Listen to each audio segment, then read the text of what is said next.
Hello everyone, welcome back guys. आपका अपने channel में बहुत बहुत स्वागत है। आ जाइए सभी। आज हम बात करेंगे डीएलएड के फर्स्ट सेमेस्टर के असाइनमेंट के बारे में, ठीक है, जो कि बहुत ही ज़्यादा इम्पोर्टेंट पार्ट है आपका। असाइनमेंट से भी आपके काफ़ी मार्क्स होते हैं, ठीक है भाई। जल्दी से आ जाइए सभी।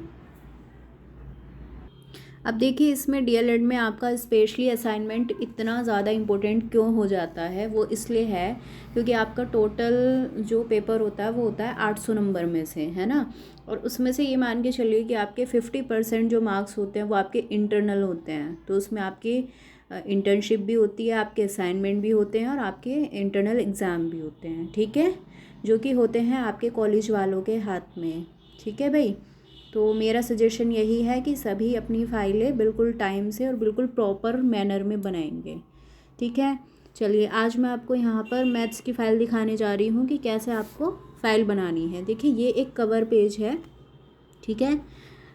जैसे कि फ़ाइल बनाने के बाद आपको जो नॉर्मल फ़ाइल होती है उस पर कवर लगा लेना, और कवर पेज के ऊपर आप अपना सेमेस्टर, अपना कोर्स, अपना सेमेस्टर, यहाँ पर अपना नाम और यहाँ पर सब्जेक्ट और बाकी जो भी आपको कॉलेज वाले बोलते हैं कि ये डिटेल आपको यहाँ पर फिल करनी है तो वो आप डाल सकते हैं, ठीक है भाई। चलिए नेक्स्ट पेज देखते हैं फिर। देखो, नेक्स्ट पेज आपका जो है हमने तो ऐसे निकलवाया था, ठीक है भाई, बिल्कुल लेटेस्ट है ये। लेकिन अगर आप चाहें तो इसको हैंडमेड भी बना सकते हैं, लेकिन ये कॉलेज वालों पर डिपेंड करता है कि वो आपको किस तरीके से बनवाना चाहते हैं, ठीक है। हमें तो कॉलेज का लोगो भी बताया गया था कि इस तरीके से आपको प्रिंटेड ही लगाना है हर हाल में, ठीक है। बाकी आपकी मर्ज़ी है कि आप कैसा लगाना चाहें और कॉलेज वालों पर डिपेंड है, ठीक है। तो एक बार असाइनमेंट बनाने से पहले कॉलेज में जाकर ज़रूर कंसल्ट कर लेना, ताकि कोई मिस्टेक ना हो और बाद में आपको कोई झंझट ना हो। चलिए नेक्स्ट पेज देख लेते हैं फिर। देखो, नेक्स्ट पेज में मैंने लगाया है इंडेक्स, जो कि बहुत ज़रूरी है कि आप इसमें क्या क्या लिख रहे हैं, है ना। या तो आपको कॉलेज वाले नोटिस देते हैं, अपनी तरफ से टॉपिक्स देते हैं कि भाई ये टॉपिक्स लिखना, और अगर आपको वो बोलते हैं कि आप अपनी मर्ज़ी से लिख सकते हैं तो भी वेल एंड गुड है, नहीं तो वैसे तो ऑलमोस्ट तो देते ही हैं कॉलेज वाले, ठीक है, हमें तो दिया गया था। अब देखो, इसमें हमारे कॉलेज वालों ने ऑलमोस्ट सभी टॉपिक्स दे दिए थे मैथ्स के, जितने भी हैं डीएलएड फर्स्ट सेमेस्टर में, ठीक है। तो उसके बारे में मैंने सभी पेज पर थोड़ा थोड़ा लिखा है। वैसे तो मैम ने बोला था कि 20-25 पेज की फ़ाइल आप बना लेना, लेकिन फिर भी मेरी 19-20 की लगभग में बन गई है, ठीक है। तो वैसे तो 15 से 20 पेज की फ़ाइल इनफ है, इससे ज़्यादा करने की ज़रूरत नहीं है बिल्कुल भी। चलिए नेक्स्ट पेज देख लेते हैं फिर। देखो, नेक्स्ट पेज पे मैंने फ़र्स्ट टॉपिक अपना संख्या वाला किया है। सेकंड पेज है हमारा, फिर इसी से रिलेटेड है, फिर गुणा और भाग की संकल्पना और संक्रियाएं हैं। और थर्ड पेज पे मैंने भिन्न के बारे में लिखा है। जैसे जैसे टॉपिक्स थे हमारे, उसी उसी के बारे में मैंने थोड़ा थोड़ा सा लिख दिया है सभी पर, ठीक है। ये देखो, ये आपके कॉलेज वालों पर डिपेंड करता है कि वो आपको किस तरीके से असाइनमेंट बनवाना चाहते हैं, और अगर वो आपको बोलते हैं कि आप अपनी मर्ज़ी से बना लो तो फिर आपकी मर्ज़ी डिपेंड करती है कि आप किस तरीके से। अब देखो, जैसे हमें ये भी कहा गया था कि पटरी और प्रकार की सहायता से 60, 90 और 120 डिग्री का कोण बनाना है, तो ये बिल्कुल एग्जैक्ट मैंने बनाया है यहाँ पर, ठीक है भाई। तो दोनों ही चीज़ें डिपेंड करती हैं कि आप कैसा बनाना चाहते हैं और कॉलेज वाले कैसा बनवाना चाहते हैं। सबसे पहली बात तो कॉलेज वालों की आती है कि वो कैसा बनवाना चाहते हैं, ठीक है। तो इस तरीके से आप चाहें तो थोड़ा थोड़ा हर टॉपिक के बारे में लिख लें। मैंने तो हर टॉपिक के बारे में थोड़ा थोड़ा सा लिख दिया है, ठीक है।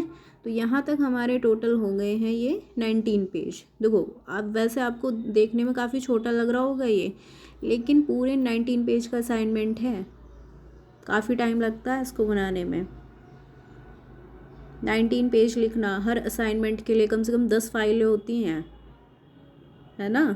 लेकिन मैं यही कहूँगी कि अपना जो जो भी आपका प्रैक्टिकल वर्क है, जो आपके इंटरनल के मार्क्स हैं, वो काम आप अच्छे से करना बिल्कुल, ताकि आपके बिल्कुल 90+ मार्क्स ही रहें हर हाल में, और आ भी जाएंगे आपके ईज़िली। अगर आप थोड़ी सी मेहनत करते हैं तो 90+ आपके ज़रूर रहेंगे, ठीक है भाई। और एक चीज़ का और ध्यान रखना, देखो जैसे मैंने इसमें पेज लगाया है ये वाला, ये देख रहे हैं आप, ये साइड में कितना मतलब कितनी सारी पत्तियाँ वगैरह हैं इस पर। मेरे पास तो ये पेज रखा हुआ था, तो मेरे पास तो पेज था तो इसलिए मुझे लगाना पड़ा, नहीं तो मैं इस पेज को नहीं लगाती बिल्कुल भी, क्योंकि ना पेज थोड़ा सा साफ़ ही अच्छा लगता है। देखो जैसे ये पेज है, इसमें साइड में देखो यहाँ पर मतलब ठीक है इसका मार्जिन, फिर भी उस पेज से सही है ना। देखो तो इस तरह के पेज को आप अवॉइड करना भाई, ठीक है। साफ़ सुथरे पेज लगाना। ये 2-3 पेज थे देखो मेरे पास, कितने भद्दे लग रहे हैं, मतलब इसमें ना लिखा हुआ साफ भी नहीं दिखाई दे रहा कि क्या लिख रखा है, कहीं कहीं पे हाइड हो रही हैं चीज़ें। तो आप एक साफ़ सुथरा पेज लगाना, दूसरा राइटिंग अच्छी रखना, तीसरी चीज़ हेडिंग्स वगैरह अच्छे से डालना, और कवरिंग वगैरह अच्छे से करना फाइल की अपनी।